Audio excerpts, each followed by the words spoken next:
January 22, 1945, Kangor, Burma, at Hill 700.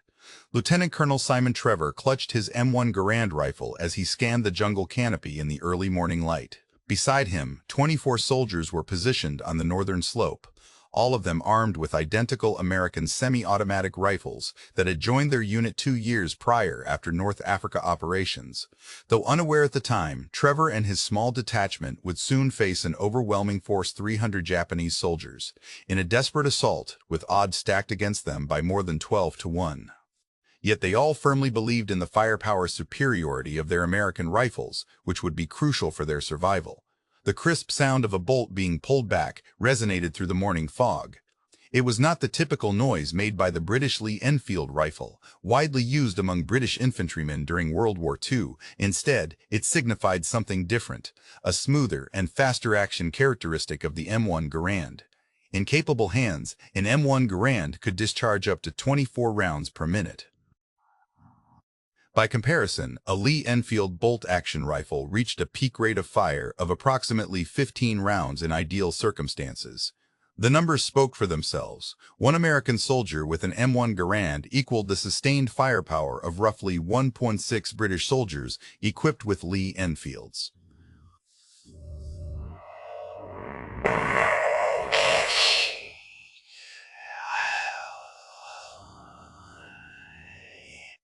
However, the genesis of this advantage traces back not to battlefields, but to the workshop of John C. Garand, an immigrant from Canada who revolutionized warfare with his innovative design. January 1, 1888. Saint-Remy, Quebec, Canada, is where John Canis Garand was born on a modest farm located approximately 17 miles south of Montreal. Nothing in his early years hinted at the impact he would later have on weapon design. When Jean, as he was known then, turned 11, his family relocated to rural Connecticut after his father switched from farming to working in textile mills. By 12, John had started sweeping floors in a mill in what is now Jet City, but he was captivated by the machinery surrounding him. During breaks, he would meticulously observe mechanical looms, steam engines, and intricate gears that transformed raw cotton into finished products. At 18, Garand began his career as a machinist, quickly mastering tool and gauge making, which demanded both mathematical accuracy and artistic insight. He pursued correspondence courses in engineering at night, self-teaching himself concepts typically acquired only through university education. 2 years later, he submitted plans for a semi-automatic rifle to the United States Navy, which impressed them enough to invite him to continue his work at the Bureau of Standards in Washington. After spending a year and a half there, Springfield Armory offered Garand a position as a design engineer. What he encountered at Springfield was surprising. Despite its legendary status, the armory was severely outdated. During World War I, Springfield had produced only 65,000 rifles, far short of the needs of an army that expanded from 200,000 to 4 million men. An additional 47,000 rifles came from Rock Island Arsenal, leaving a significant shortfall that necessitated arming hundreds of thousands of soldiers with British Enfield rifles manufactured under license by Remington and Winchester. The Springfield Model 1903 was an outstanding weapon, renowned for its precision and reliability. However, it required meticulous hand-fitting by expert armorers in a calm, peacetime environment. Modern warfare called for firearms that could be mass-produced swiftly by semi-skilled labor, using machinery. Garand understood that the nation capable of equipping its troops with superior weapons at an accelerated pace would emerge victorious. His vision involved creating a rifle that automatically cycled after each shot without necessitating manual bolt operation, thereby tripling the rate of fire compared to traditional bolt-action rifles. This semi-automatic function would enable soldiers to maintain their firing stance and line of sight between rounds, significantly enhancing their offensive capabilities. Initially, Garand experimented with primer actuation, but found it unreliable. He then opted for a gas-operated mechanism that utilized propellant gases from the cartridge to cycle the action. In 1929, his design triumphed in Army acceptance trials, promising imminent victory. However, political interference intervened. General Douglas MacArthur, as Chief of Staff, insisted on using the existing .36 Springfield round instead of Garand's preferred .2076 Peterson cartridge, due to economic considerations. The military had vast reserves of .36 ammunition, and switching to a new caliber would incur substantial costs and delay deployment by several years. Consequently, Garand returned to his workshop and redesigned the entire rifle to accommodate the heavier and more potent 1d6 round. U.F. This arduous task took him 3 years to complete. On August 3, 1933, his reworked design received official recognition and was designated the United States Rifle Caliber .30 M1. The Army adopted this new standard infantry weapon in January 1936.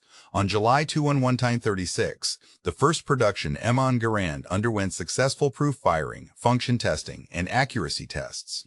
Production commenced that September at a rate of 10 rifles per day. By January 1940, Springfield Armory had increased output to 100 rifles daily. However, this was insufficient given Europe's descent into war. In September 1939, the same month Germany invaded Poland, Winchester Repeating Arms received a contract to produce M1 Garands. The company remained lukewarm about the project due to concerns over complexity and high production costs. Tensions between Winchester engineers and Springfield Armory personnel escalated as accusations of incompetence flew back and forth. Despite these issues, both companies intensified their efforts amid rising war tensions. By December 7, 1941, when Japan attacked Pearl Harbor, American factories were churning out rifles at record rates. The M1 Garand quickly became a top priority for military production. In January 1942, Springfield Armory was producing 113 M1 Garands per day. Production peaked in January 1944, when Springfield alone manufactured 22,000 rifles in 1 month, equivalent to approximately 336 rifles daily, or 1 sing 40-33-3 AIM 6 added another 53-330 1946. By August 1945, when World War II ended, over 4 million Entine 45, when World War O ended, over 4 million Empine 45, when World War 1945.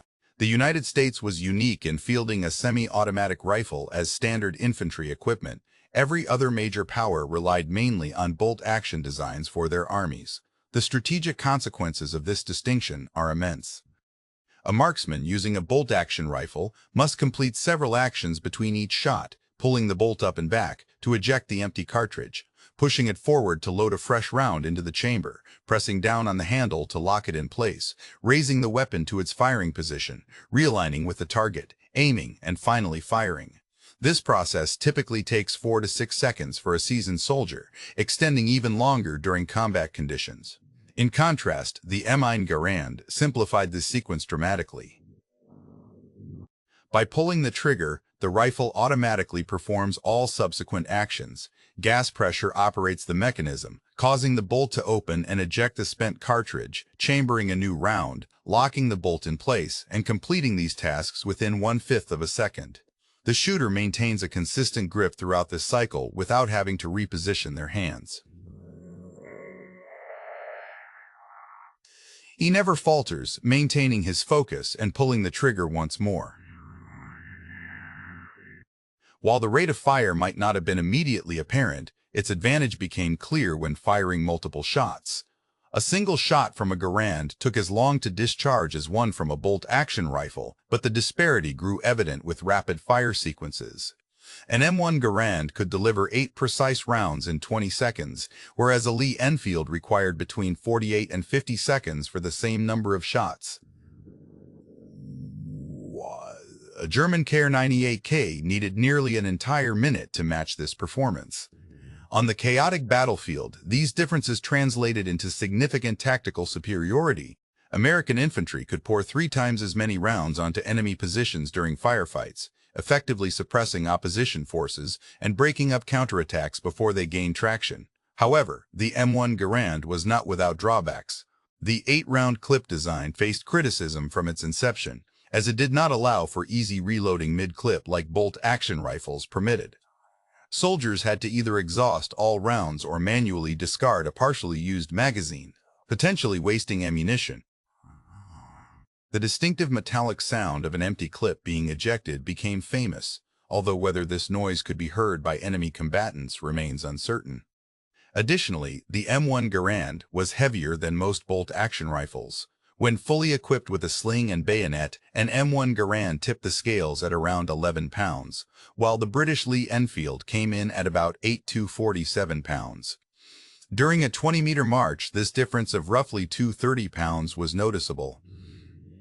However, these weight discrepancies were outweighed by numerous advantages. It offered impressive accuracy up to 500 yards, and its powerful 30-06 cartridge provided significant stopping power. Most crucially, it put overwhelming firepower into the hands of every infantryman, rather than just designated specialists. In 1939, the British Army had assessed the M1 Garand as a potential replacement for the Lee-Enfield No. 1 Mark's third day rifle.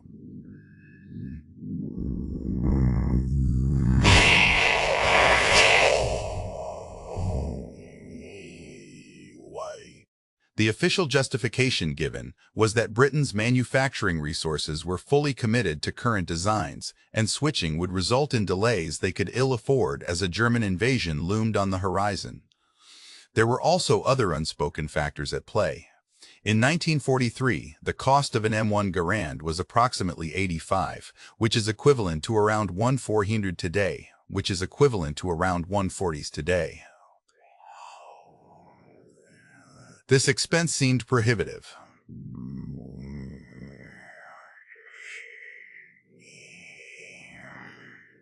The 30-06 Springfield round used by the M1 Garand was not compatible with the 7.62 T6 PS6 MAM rimmed British cartridge.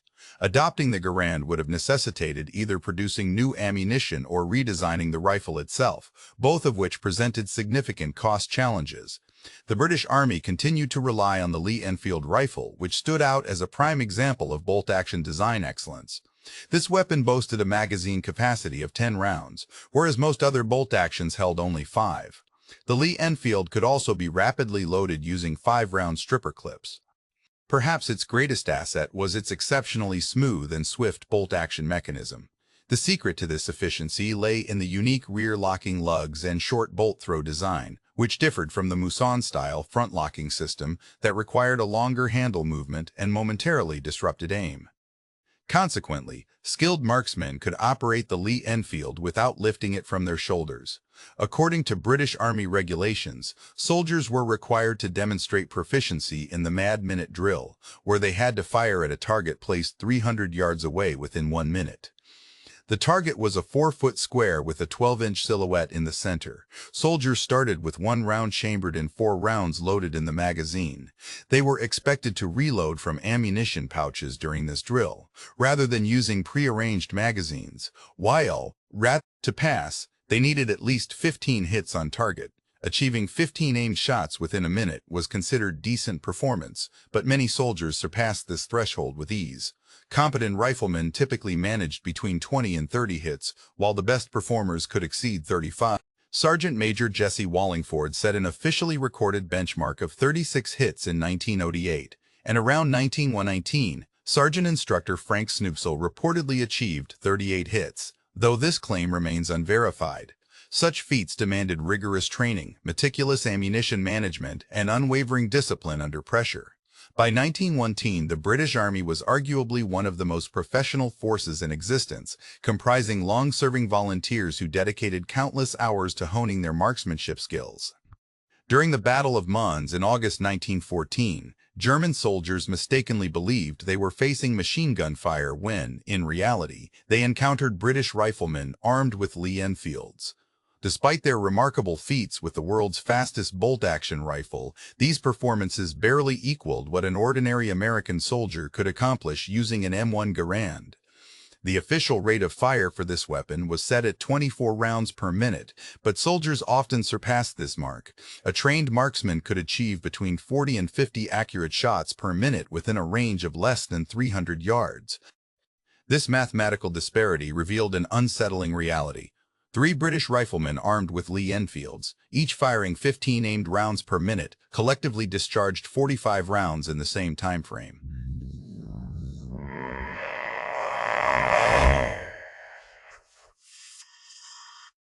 The comparison between 3 Lee-Enfields and a single Garand was almost equal, but the advantages of the Garand extended beyond mere rate of fire. The shooter using the Garand maintained his firing position without interruption, ensuring consistent aim throughout. He could track moving targets while continuing to fire accurately. In contrast, even the most skilled bolt-action riflemen had to break their sight picture after each shot to operate the bolt mechanism and reacquire the target, losing valuable fractions of a second that accumulated into significant disadvantages in combat. The first American units fully equipped with M1 Garands arrived in the Pacific Theater late in 1941. The Philippine Department received new rifles between August and November of that year. When Japanese forces invaded on December 8th, some American and Filipino units were already armed with Garands, although many still carried Springfield bolt-action rifles. Initial combat reports varied. Some units had mistakenly been issued 5-round stripper clips intended for the older Springfield rifles instead of the appropriate 8-round clips designed for the M1 Garand. Misunderstandings about appropriate upkeep resulted in operational issues in the steamy tropics.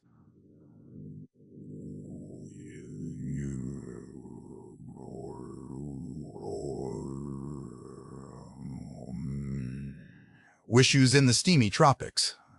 However, those who employed the Garand properly quickly realized its worth. During skirmishes, U.S. troops wielding Garands were able to overwhelm Japanese adversaries even when outnumbered.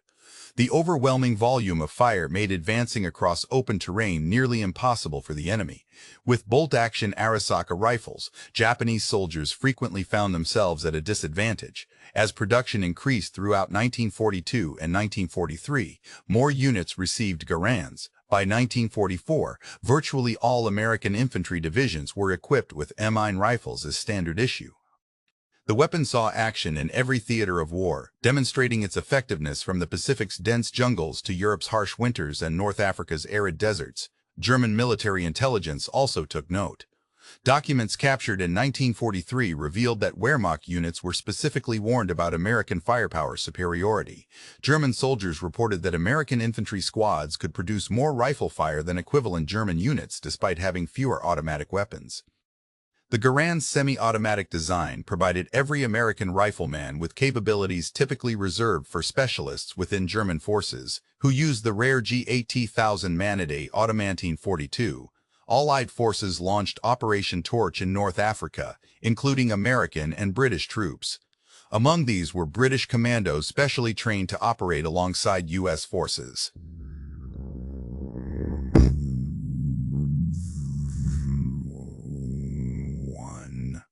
Thompson submachine guns, and Browning automatic rifles. Types of American weapons, such as M1 Garands, Thompson submachine.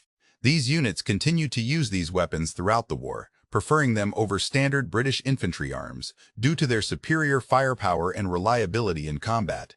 When No. 1 Commando was deployed to Burma late in 1944 as part of the 3rd Commando Brigade, they brought their American rifles with them. On January 22, 1945, commandos had been engaged in combat operations on the Arakan Peninsula for several weeks, carrying out amphibious assaults to hinder Japanese withdrawal efforts. They captured Hill 700 near Kangor, a strategically important elevation that overlooked the main highway leading to Rangoon. Maintaining control of this hill was crucial. Its loss would have put all British forces in the peninsula at risk. The Japanese 5th Division understood the significance of Hill 700 and launched a significant counterattack early on January 31st. The 2nd Battalion of the 15th Infantry Regiment initiated the assault with intense artillery and machine gun barrages aimed at the northern part of Hill 17, where Lieutenant George Nolan's No. 4 Troop was stationed. At 07:13 hours, Japanese infantry began attacking in platoon-sized waves, throwing grenades and charging with bayonets fixed. Lieutenant Nolan's platoon, consisting of 24 men, faced around 300 attackers. The disparity in numbers was daunting, but each British soldier was armed with an M1 Garand rifle, which provided a significant edge over the Japanese soldiers who carried bolt-action Type 99 rifles. The semi-automatic capability of the Garands allowed them to sustain fire continuously without the pauses necessary for reloading bolts like their adversaries. This advantage enabled the British defenders to repel each wave of attackers before they could get close enough to throw grenades effectively. Lieutenant Colonel Trevor, who led No. 1 Commando Unit, later noted in his memoir that the combination of Garand rifles, Thompson submachine guns, and Bren light machine guns gave them a clear superiority in firepower over Japanese forces. The Garands were especially beneficial because they provided automatic fire capability to every rifleman, while conserving ammunition compared to true machine guns. The intense battle lasted for 12 hours as wave after wave of Japanese infantry repeatedly assaulted the British positions on Hill 70. Lieutenant Noland remained in constant motion throughout the battle, ensuring that his troops received necessary ammunition and stepping in to operate machine guns whenever crew members were injured or killed. He continued firing his Garand until he himself fell during combat. Thanks to his leadership and the formidable firepower of his platoon's weaponry, they managed to hold their ground against overwhelming odds. By evening, more than 455 Japanese soldiers lay dead on the hillside, while British casualties, although significant, were not catastrophic. Troop 4 had succeeded in its mission. The superiority of their weapons played a crucial role in this outcome. For his exemplary bravery and leadership during this engagement, Lieutenant Noland was awarded the prestigious Victoria Cross. No. 1 Commando's defense of Hill 770 became renowned as an instructive case study for decades to follow, illustrating how superior weapon technology could compensate for numerical inferiority. The Battle of Hill 17 encapsulated the broader tactical advantage experienced by American forces across various theaters. The M1 Garand provided infantry units with a significant tactical edge.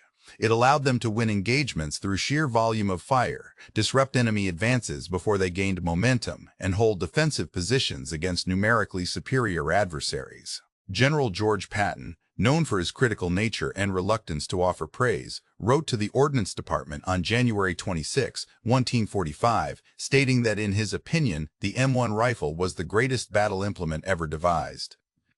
This statement underscored Patton's understanding of the Garand's tactical importance. His army could advance confidently knowing that their infantry units had a reliable advantage in firefights, and when German forces attempted counterattacks, the American defensive firepower effectively dismantled them. The semi-automatic rifle dramatically elevated American infantry to a position of genuine superiority. Equally remarkable was the production feat that accompanied it. From 1937 to 1945, Springfield Armory produced 326 and additional 5133-handed 80 units, Winchester contributing an additional 5133-handed 8. By war's end, total output surpassed 4 million rifles. The factories operated around the clock in 3 shifts. By mid-1943, Springfield's daily production reached 4,000 rifles, despite wartime labor shortages that saw women and older men taking over from drafted workers.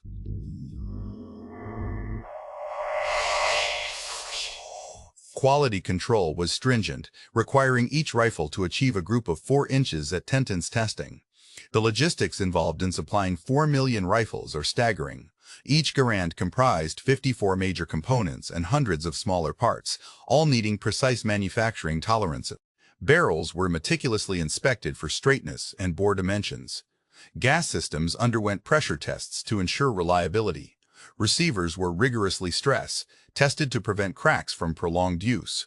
The supply chain stretched across the country, sourcing steel from Pennsylvania and Ohio mills, walnut wood from California, Missouri and Appalachian Mountains, and machine tools manufactured in Indiana. A complex network of suppliers employed numerous workers who did not assemble complete rifles, but provided crucial components instead. This large-scale industrial effort symbolized America's strategic advantage. Shielded by 2 oceans from enemy air raids, the nation's manufacturing capabilities could produce weaponry faster than adversaries could destroy them. While Germany had trouble equipping its soldiers with sufficient small arms, the expense was considerable but bearable. At $85 per rifle in 1943, equivalent to roughly 1/400 today, the Garand was pricey. Manufacturing 4 million rifles cost $340 million, which was a minuscule portion of the United States' total war spending of $300 billion. The enhanced combat effectiveness more than justified the costs. Post-war, M1 Garands continued in service for over 10 years. When North Korea invaded South Korea in June 1950, rifle production resumed at Springfield Armory. Two additional contractors, International Harvester in Harrington and Richardson, produced Garands during the Korean War. Between 1952 and 1957, combined efforts added another 1.4 million rifles to the tally.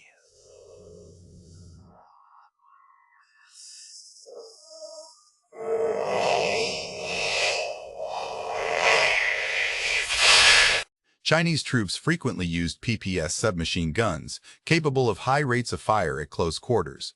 However, the Garand's superior accuracy over medium ranges, paired with its more potent cartridge, gave American soldiers a significant edge. Research from operations in Korea confirmed that most infantry combat occurred within 300 yards, where the rifle excelled. In 1957, the M1 rifle was officially adopted as the new standard issue. The M1 57 is the new standard design with select fire capability and a detachable box magazine holding 20 rounds.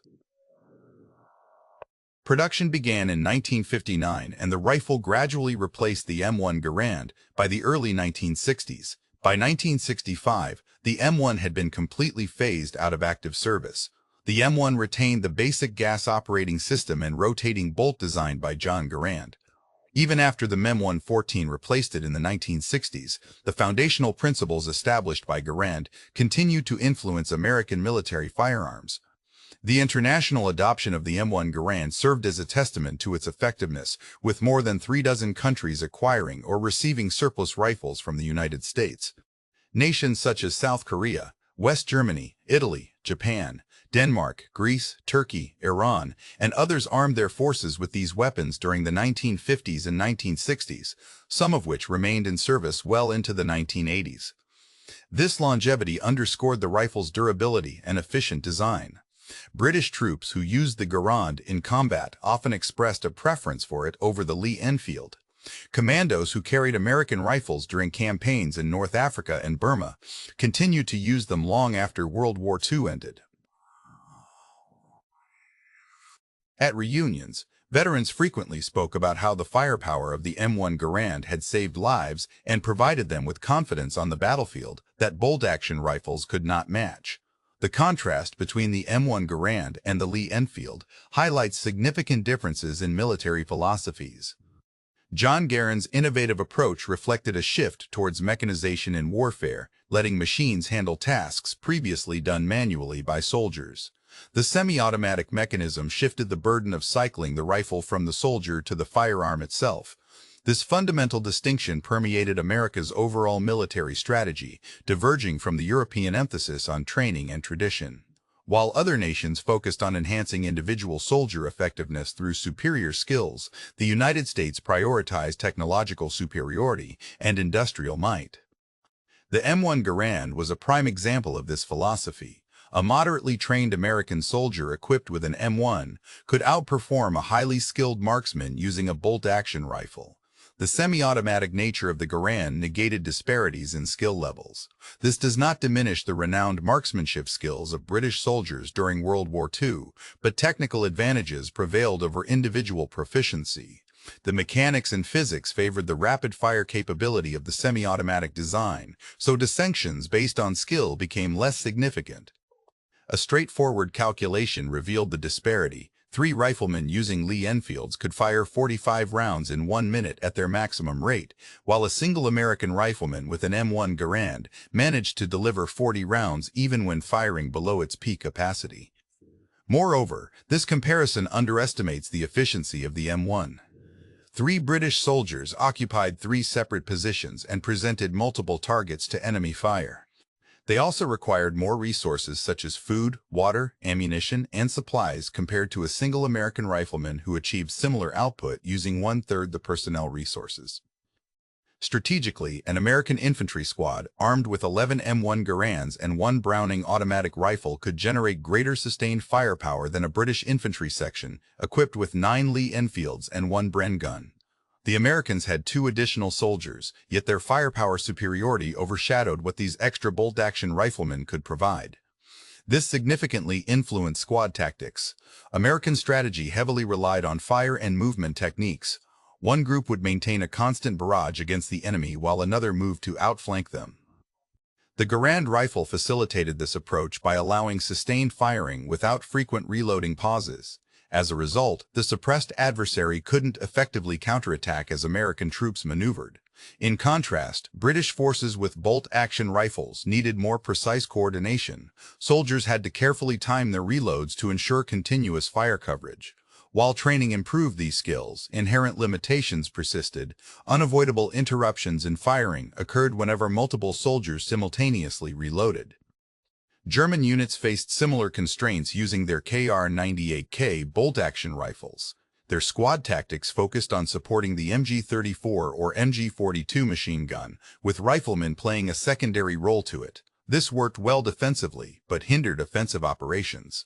American squads could advance while all riflemen provided significant fire support simultaneously. Soviet infantry units typically combined semi-automatic rifles with Mosin-Nagant bolt-action weapons during combat. Unlike American forces, the Red Army did not achieve a consistent standardization in their weaponry. Japan attempted to develop semi-automatic rifles, but only managed prototypes. Japanese industry lacked both the necessary manufacturing precision and resources for mass production of such complex firearms. Why Japanese troops encountered overwhelming American firepower while armed with bolt-action Arisaka rifles that carried just 5 rounds per magazine, leading to a significant imbalance in combat efficiency. Its distinctive gas-operated semi-automatic mechanism with a rotating bolt became the benchmark for military firearms globally. Various renowned designs, such as the Soviet AK-47, American MES-6, British SA-80, and numerous others adopted Garand's system in one form or another. Although contemporary rifles are capable of full automatic fire, most combat shooting still occurs in semi-automatic mode to ensure precision. The concept of allowing a firearms mechanism to cycle itself between shots without requiring manual intervention originated with John Garand's pioneering work in the 1920s and 1920s. No other firearms designer in the 20th century had as profound an effect on infantry combat as he did.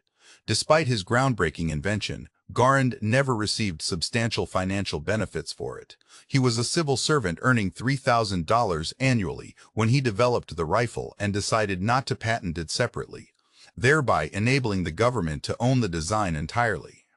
After World War II, Congress considered awarding him a $100,000 reward, but ultimately failed to pass such legislation. Throughout his career at Springfield Armory, Garand received various honors and medals, but no commensurate financial compensation. He retired in 1953, at age 65, after dedicating 34 years to refining and enhancing the rifle he had created. He spent his retirement quietly until his death in 1974, at age 86, by which time over 5 million M1 Garands had been manufactured. His rifle served American forces through 3 major conflicts, and its design principles influenced every modern military firearm. The decision made by Britain to continue using the Lee-Enfield underscores different strategic considerations and national circumstances.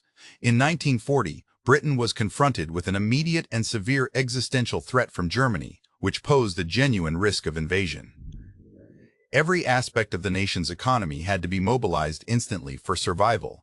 Any delay or disruption would have been catastrophic.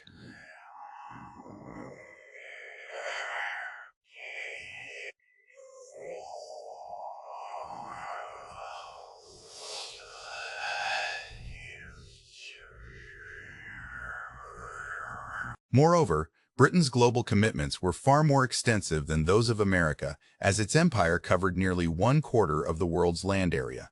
As British forces were deployed across Africa, Asia, the Middle East, and the Pacific, making it impractical to standardize on a single rifle type due to logistical challenges. The British industrial base was also limited compared to that of the United States, which had ample resources and capacity. Throughout World War II, German air raids posed a constant threat to Britain's factories, leading to significant destruction, loss of life, and disruptions in supply chains. Switching to more sophisticated and costly rifle designs would have stretched British manufacturing capabilities beyond their limits, As a result, Britain chose to continue using the Lee-Enfield rifle while enhancing its effectiveness through superior training and tactics. British infantry units managed to achieve remarkable performance with these weapons despite their perceived inferiority by mastering them fully. Training exercises such as the Mad Minute improved weapon handling skills, partially compensating for technological disadvantages. In contrast, America enjoyed protection from the vast oceans, separating it from Europe, and was free to operate its factories at full capacity without fear of aerial attacks. With an enormous industrial base capable of absorbing costs associated with producing advanced weaponry, America could afford to equip every infantryman with semi-automatic rifles, reflecting the nation's ability to support whatever its industry produced. This key disparity in strategic situations underscores why American forces enjoyed significant technological advantages across various domains beyond small arms. Due to its robust industrial base, America could produce a surplus of trucks, radios, artillery pieces, aircraft, and many other military necessities. The M1 Garand exemplified how the country's manufacturing prowess directly translated into enhanced combat effectiveness on the battlefield. To this day, museums, private collections, and shooting ranges around the world continue to showcase these rifles. Even decades after their initial deployment, M1 Garands remain favored by civilian shooters for their precision, reliability, and historical importance. Its civilian marksmanship program, a government-sanctioned entity, the United States has distributed hundreds of thousands of surplus M1 Garands to American citizens. M1 Garand collectors hold these rifles in high regard as significant pieces of history. For instance, an M1 Garand presented to Senator John F. Kennedy fetched 409x509 at auction in 2015, while John Garand's personal rifle, serial number 1,000,000, sold for $28,709 2 years later. Original wartime models in excellent condition attract high prices, reflecting their historical value and rarity. The M1 Garand's development represents a triumph of modern innovation over entrenched traditional methods. In contrast to Britain's Lee-Enfield rifle, which epitomized the pinnacle of bolt-action technology perfected through decades of refinement, the semi-automatic mechanism offered something entirely different. It was not an incremental improvement, but rather a fundamental shift that revolutionized infantry combat dynamics. John Garand grasped this concept fully. He believed soldiers needed weapons that operated intuitively alongside them, rather than demanding constant skill to function effectively. His design automated much of the mechanical work between shots, allowing soldiers to concentrate more on aiming and firing accurately. This apparent minor enhancement greatly boosted combat efficiency. The statistics are clear and unassailable. 3 British riflemen armed with Lee-Enfield rifles, firing at their maximum rate of 15 aimed shots per minute, produced a combined total of 45 rounds per minute.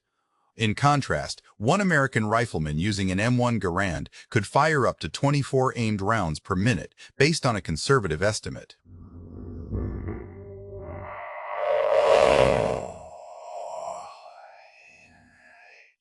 Crucially, the American soldier maintained his position without interruption and did not need time for manual bolt manipulation between shots. His sustained fire was more consistent, precise, and enduring than that of his counterparts with bolt-action rifles.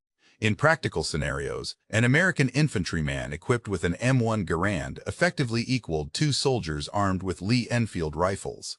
Though slightly less than a 3-sign ratio, this advantage surpassed any other comparative analysis during World War II. They could defend territories with fewer personnel because each soldier delivered more lethal force. They could repel attacks through sheer volume of fire. They could outgun their adversaries through technological advancement, even when outnumbered. General Patton's evaluation was spot on. The M1 Garand truly was one of the greatest battle implements ever invented. Its significance lay not in its perfection, but in its potential to revolutionize infantry combat.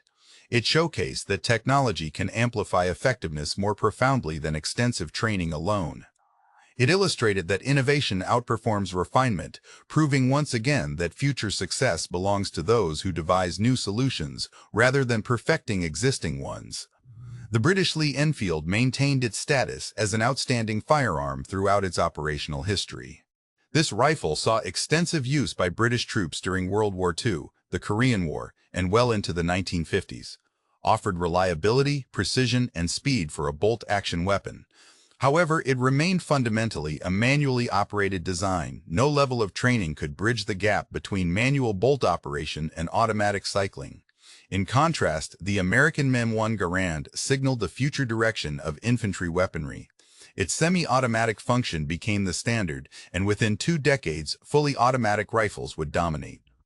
The era of bolt-action military rifles was drawing to a close, with John Garand's design accelerating this transition. The juxtaposition of these two firearms illustrates America's 20th century warfare philosophy. Britain relied on professionalism, rigorous training, and tradition to optimize the performance of its troops, while the United States focused on leveraging technology, industrial capacity, and innovation to enhance the capabilities of individual soldiers. Both strategies had their strengths, but in World War II, American technological superiority and manufacturing prowess proved critical. 3 British riflemen armed with Lee-Enfields could not match what a single American soldier equipped with an M1 Garand could achieve. This comparison highlights why the semi-automatic nature of the M1 Garand revolutionized infantry combat forever. It was not due to any deficiency in British soldiers or the Lee-Enfield itself, which was arguably the finest bolt-action rifle ever created. The undeniable advantage lay in the semi-automatic operation offered by the M1 Garand. The arrival of the future was marked by technology, donning the attire of America, and brandishing an M1 Garand.